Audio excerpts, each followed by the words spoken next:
A little girl in a luxury car showroom reminds everyone that the most expensive thing in the room is not the car, but the human heart that chooses kindness over ego. In a world obsessed with shiny engines and powerful speed, one gentle act of care can stop time, melt pride, and quietly go more viral than any roaring supercar ever could. Story of kindness in a showroom. The showroom was full of rich people, loud conversations, and million-dollar machines. But the smallest person there was the only one who really noticed the car that mattered, the broken one with its hood open and no one paying attention. The girl walked toward it, not because it was the most expensive, but because it looked like it needed help, just like a lonely friend in a noisy classroom. Her mother, dressed perfectly and busy impressing others, did not see the fear in her daughter's eyes as the crowd laughed at the child's curiosity and dirty hands touching the engine. A few men smirked, whispering that kids should stay away from such cars, as if kindness had an age limit or a dress code. Instead of stepping back, the girl gently placed both hands on the metal and whispered that she wanted to fix it so the sad car would not feel left out while all the other cars shined under the lights. Her words were simple, but suddenly the room grew quieter, because innocence had just exposed how cold the place really was.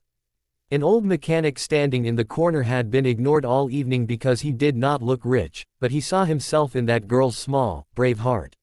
He walked over, showed her how the engine worked, and together they turned a moment of embarrassment into a lesson about courage and compassion. As the girl smiled, some of the guests began to remember their own childhood dreams, days when they cared more about helping than showing off, more about people than prices. In that instant, the most powerful engine in the room was not under a hood, but inside a little chest beating fast with empathy. Later, one of the richest buyers quietly wiped a tear, realizing his own son was at home, learning about money but not about mercy, about speed but not about slowing down for someone who is hurting.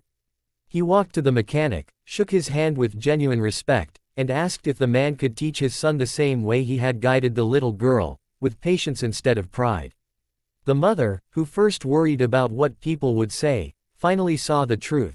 Her daughter did not embarrass her, she exposed the emptiness of adults who forgot how to feel. She hugged the girl tightly, promising herself that no price tag would ever be more important than raising a child whose first instinct is kindness, not competition. News of the moment spread online not because of the cars, but because of the contrast, a tiny child putting her hands into an engine while everyone else kept their hands in their pockets, protecting their status instead of each other. People shared the story because deep down, everyone is hungry for proof that innocence still exists, that love is stronger than luxury, and that a pure heart can still go viral in a noisy world. The showroom closed that night with the same cars, the same lights, and the same polished floor, but the atmosphere had changed. One act of kindness had tuned the whole place like an engine, reminding every soul present that it is not what you drive that defines you, but who you choose to be when a small, fragile heart needs protection instead of laughter. Emotional message of kindness. Kindness is not weakness, it is silent strength that chooses to heal instead of hurt, even when people are watching and judging. The little girl's courage teaches that the bravest thing anyone can do is stand next to the broken car, the lonely person, the outsider, and say, "You are not alone." Emotional moments like this go viral because they wake up something sleeping inside the human heart, something richer than gold and faster than any supercar, the need to love and be loved. Every person who watches such a scene feels a quiet invitation: be softer, be gentler, be the one who steps forward when others step back. When a child chooses empathy in a place built for ego, it proves that the future can still be kinder than the past. And if one little girl in a loud showroom can change the energy of a whole room, then one kind act from anyone, anywhere, can change the direction of a whole life.